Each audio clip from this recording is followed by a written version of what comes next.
I'm Samyo Hangma Rai, your English instructor, and today we're going to deal with Unit 7, Ecology and Development, titled Foresters Without Diploma. So let's begin. Unit 7, Ecology and Development.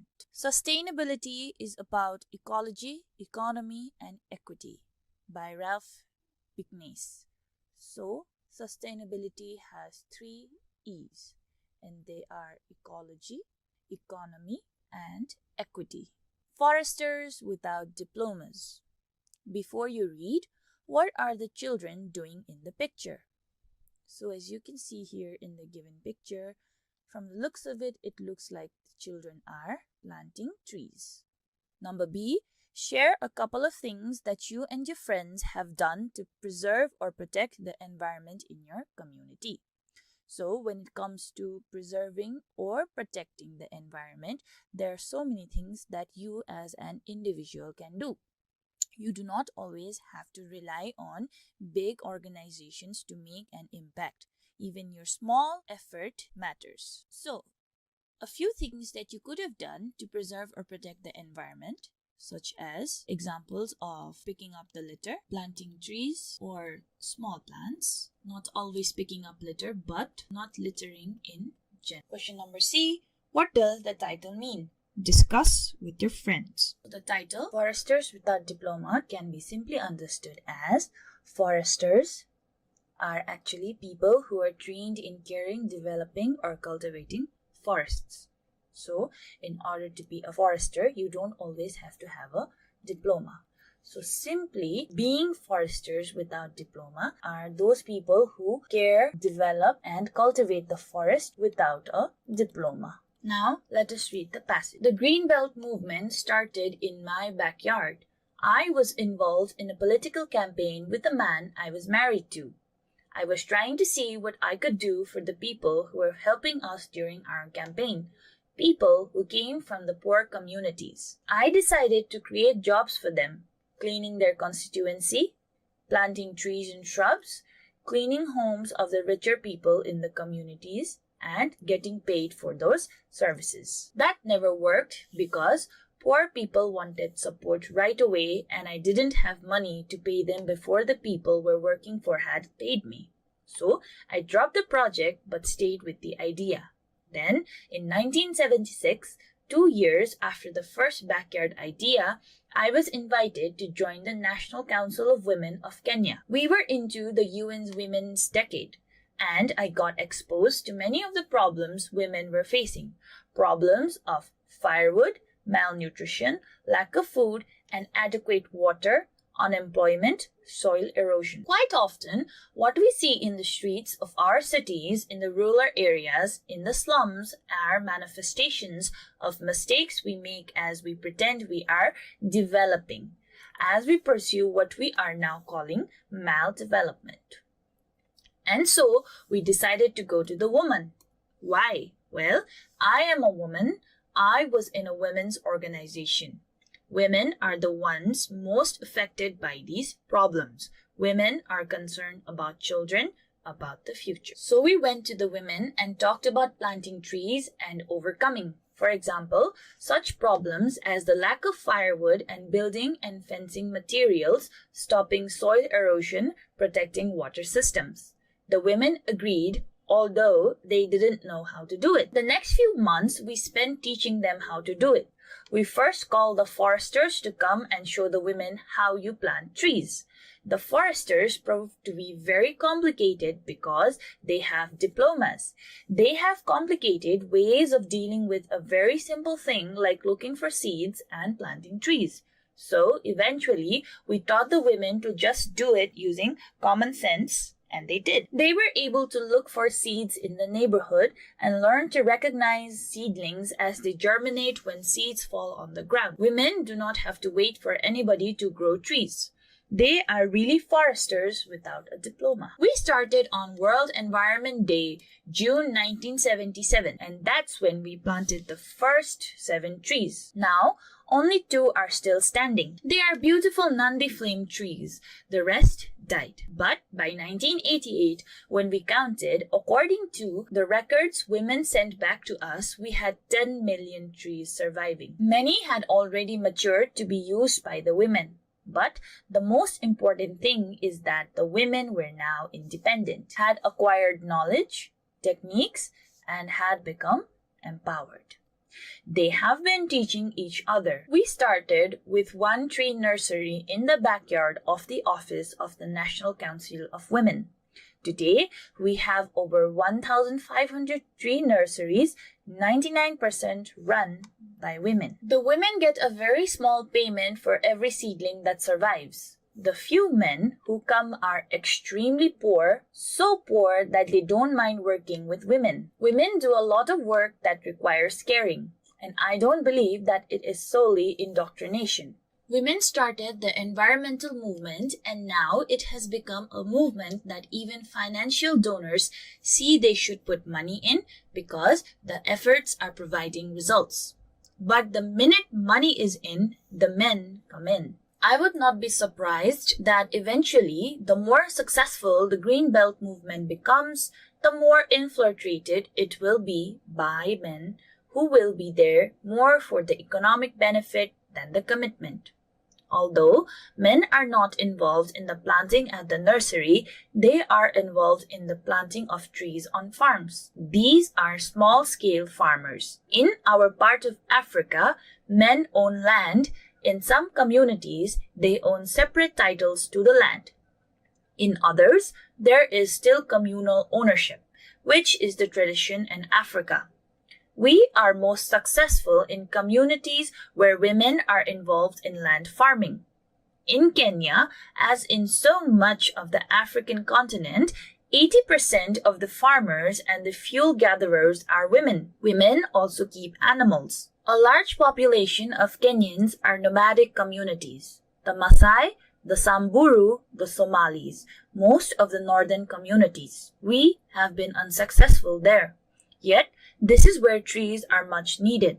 Areas that are green now will soon be a desert if not cared for. We have been approached by other countries, and in 1987 to 1988, we launched what we hoped for would become an effort to initiate Green Belt-like activities in other African countries.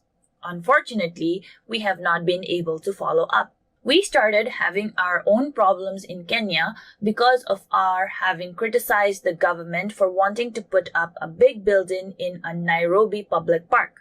But we are encouraging an establishment of a Green Belt Center in Nairobi where people can come and experience development that is community-oriented with community decision-making and with development appropriate to the region. Funding is always a problem. We never received any financial support from the Kenyan government.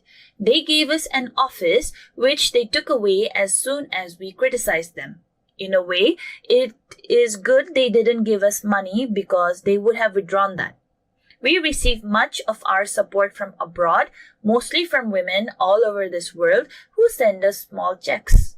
And the United Nations Development Fund for Women gave us a big boost, $100,000 in 1981. We also received support from the Danish Voluntary Fund and the Norwegian Agency for International Development. In the US, we are supported by the African Development Foundation, which helped us make a film about the Green Belt movement in 1985. Information on the film can be obtained from the Public Affairs Officer of the African Development Foundation, 1400 I Street, NW, Washington, D.C., 2005. In the field, we now have about 750 people who teach new groups and help with the compilation of the reports, which we monitor to have an idea of what is happening in the field. At the headquarters, we now have about 40 people. When we were kicked out of our office, the headquarters moved back to my house, a full circle return to where we started. But it's 10 million trees later, not quite where we started. For myself, now that my 2 boys and a girl are big, the last boy is still in high school, when we have trained enough women in leadership and fundraising, I would love to go back into an academic institution. I do miss it. My field is biology, but I was into microanatomy and developmental anatomy. I would love to be able to read more about community development and motivation and write about the experience that I have had in the field, and perhaps train people on grassroots projects. But that will have to wait. I earn maybe a tenth of what I could earn on the international market if I sold my expertise and energy, and I'm sure many people would probably consider me a fool.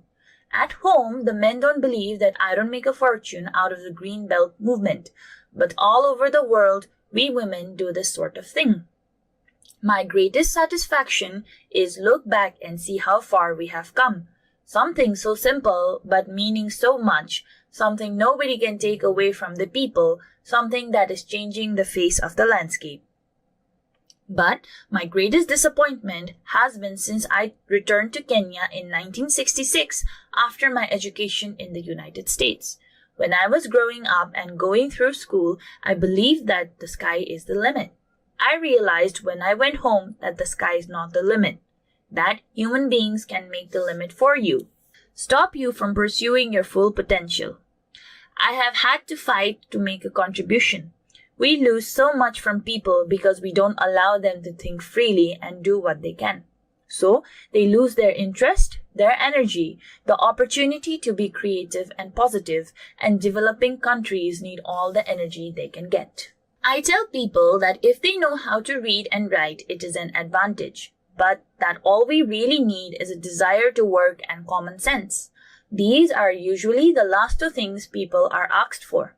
They are usually asked to use imposed knowledge they do not relate to, so they become followers rather than leaders. For example, because I criticize the political leadership, I have been portrayed as subversive. So it's very difficult for me not to feel constrained. I have the energy. I want to do exactly what they spend hours in the UN talking about. But when you really want to do it, you are not allowed, because the political system is not tolerant or encouraging enough. But we must never lose hope. When any of us feels she has an idea or an opportunity, she should go ahead and do it. I never knew when I was working in my backyard that I was playing around would one day become a whole movement. One person can make the difference. Wangari Maathai. To summarize, Foresters Without Diplomas. Firstly, the writer is Wangari Maathai. She is a Kenyan social, environmental, and political activist. And also, she is the first African woman to win Nobel Peace Prize. This essay, she talks about a movement she had started in her backyard, and now it has become important. She also talks about how she had intended to provide employment to women. Because at the end of the day, women are the ones who are most affected by problems of the environment. Hence, her agenda of providing employment to the women as well as to empower them was successful. She made sure that she invited foresters to give knowledge to the women of the communities. However, the women, they themselves used common sense and their knowledge to become foresters without diploma. She has also emphasized how women are the main key. Development should always be sustainable, because what good is a development if it does not last for a long period of time? Overall, in this essay, she talks about how her journey of the movement that she started in the backyard has been going on up to now. At first, they had planted only 7 trees, out of which only 2 survived. But years later, they have counted the total number of trees to 10 millions. She also talks about how the sky is not the limit, but limits are only those what humans make them to be. Maathai also talks about how people have become followers and not leaders, mainly because we have restricted their creative flow.